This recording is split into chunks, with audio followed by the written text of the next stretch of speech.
Yes, Godfrey Mchungu, mwanafalsafa mchambuzi wa kimataifa, nataka tuzungumze kidogo. Unajua, lazima ufahamu kitu kimoja. Dunia sasa hivi imeingia kwenye vita vya masimulizi au tunaita vita vya propaganda. Zamani tulikuwa tunaita propaganda, lakini sasa hivi tunaita ni information warfare au psychological warfare. Namna gani mataifa yanatengeneza mkakati kwa lengo la kufikia malengo ya mwanapropaganda. Sasa unafahamu ni kwamba mataifa haya makubwa, kwa mfano Marekani, Israel, kimsingi na jumuiya ya Ulaya, wametengeneza kitu kinachoitwa haiba. Wametengeneza mtazamo wa namna ambavyo mataifa yao yanaonekana katika ulimwengu. Haiba kuna taifa ni namna ambavyo taifa linatambulika kwenye ulimwengu, namna ambavyo wengine tunawatazama, tunavyowachukulia, tunavyowaona. Hiyo ndio haiba. Kwa mfano, haiba Marekani ni taifa kubwa duniani, taifa lenye nguvu, taifa lenye nguvu ya kiuchumi, super power. Hiyo ni haiba, inaitwa national identity. Haiba kwa mfano Marekani, haiba kwa mfano ya Israel, watu wenye akili, watu waliobarikiwa, watu waliochaguliwa, watu wa kufanya mambo ya ajabu ya kushangaza, haiba. Kwa hiyo kila taifa duniani huwa linatengeneza haiba yake, na haiba huwa inatengenezwa kwenye masimulizi. Watu wanazungumza nini kuhusu taifa? Watu wanasemaje? Vyombo vya habari vinazungumza nini kuhusu taifa? Haiba ya taifa. Na kutengeneza haiba ya taifa ni gharama kubwa sana, kwa sababu nafahamu hakuna mambo ambayo kimsingi yanajiita yenyewe. Na hapa ni kwamba kila taifa linaweza kutengeneza mkakati wake wa kutengeneza haiba yake. Yaani Kenya inaweza kutengeneza haiba yake, Uganda, Kongo na kila sehemu, haiba ya taifa. Sasa inapotokea vita, kuna taarifa nyingi sana, lakini unafahamu kwamba vita vimejikita katika udanganyifu, vita vimejikita katika propaganda, vita vimejikita katika kuchakata mawasiliano kwa lengo la kufikia malengo na propaganda. Na kuna vita, mtu ambaye anadhibiti mawasiliano ndio mtu ambaye anakuwa na nguvu. Ukiweza kudhibiti mawasiliano, unakuwa na ushindi kwenye vita. Ukiweza kudhibiti mawasiliano, unakuwa na uhakika wa kushinda vita.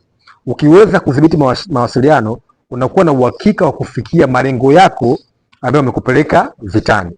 Hiyo ndio tafsiri ya propaganda au tafsiri ya kupigana bila kutumia nguvu, na hiyo kupigana kwa kuweza kudhibiti taarifa. Sasa kwa mfano, tunaambiwa kuna hii vita wamefariki wanajeshi wa Israeli 13. Fine. Tunaambiwa kuna hii vita wamefariki wanajeshi wa Marekani 4, 5. Fine. Wewe unafikiri hizo taarifa zina uhalisia? Ngoja nikufundishe kitu kimoja. Unajua ipo hivi, kwenye vita inapotokea, kwa mfano, kuna kitu kinaitwa war cabinet. War cabinet maana ni baraza la vita.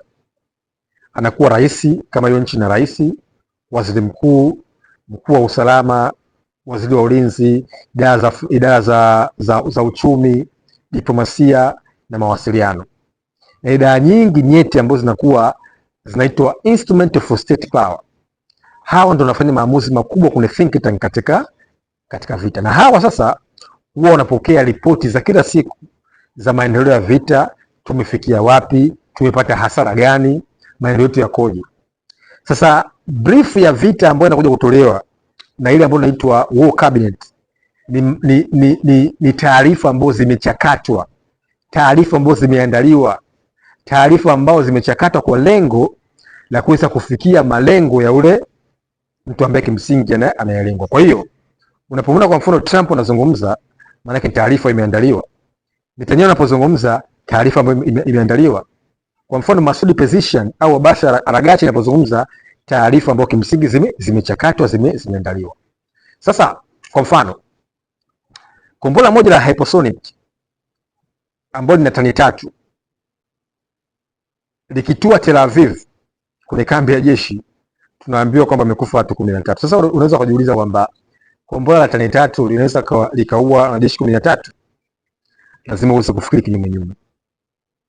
au kuna yale maandamano ya Irani ambayo maandamano makubwa ambayo yaitishia kuangusha serikali ya kupinga gharama za maisha. Tunaambiwa kwamba umefariki watu 1400. Unafikiri watu 1400? Hapana. Taarifa zimeandaliwa. Na kuna hii vita vya Irani na Israel na Marekani, maeneo ambayo yamekuwa yakilengwa ni maeneo ya idara za usalama ya kijeshi, nyuklia na kambi za viongozi.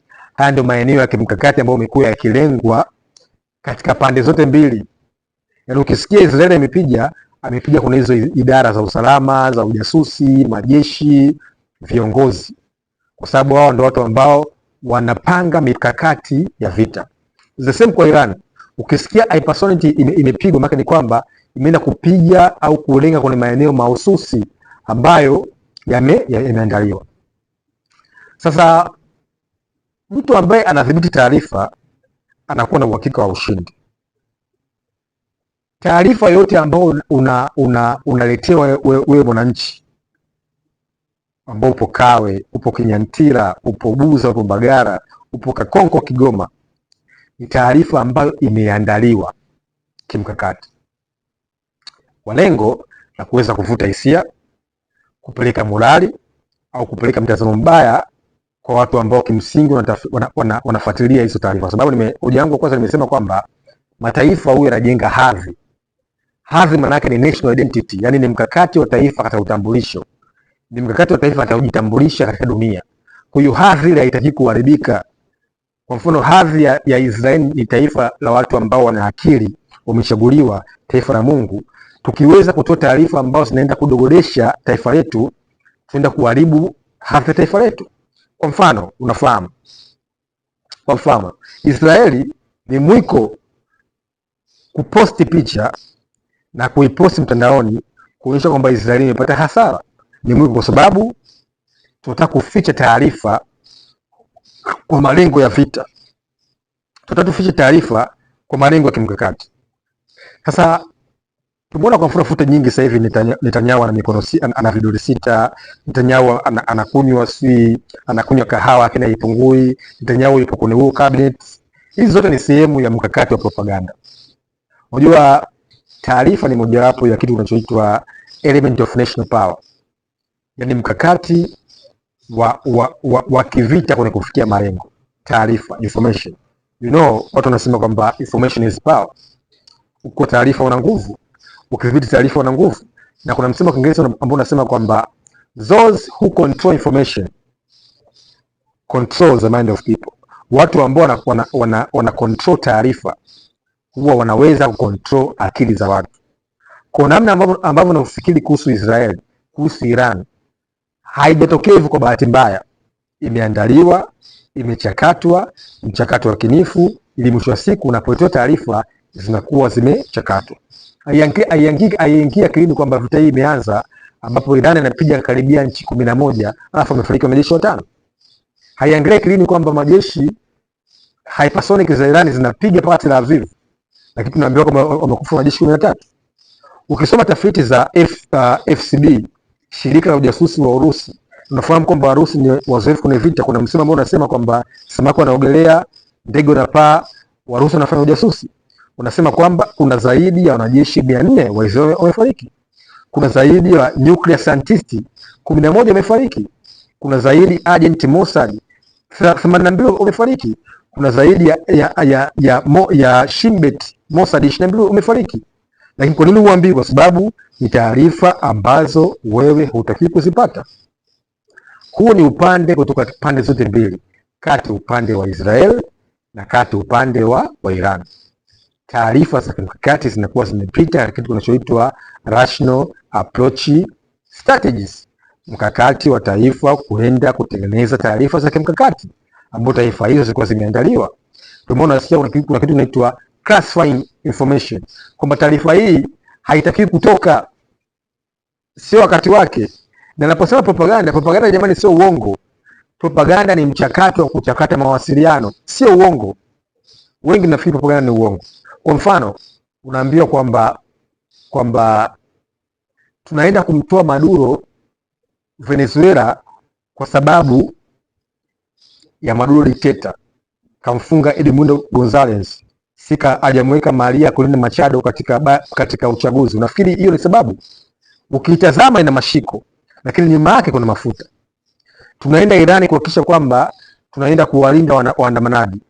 Ukisikiliza ina mashiko, lakini nyuma yake ni kwenda kuangusha utawala Tehran na Irani kuweza kuwa chini ya udhibiti au ushawishi wa nchi za Magharibi.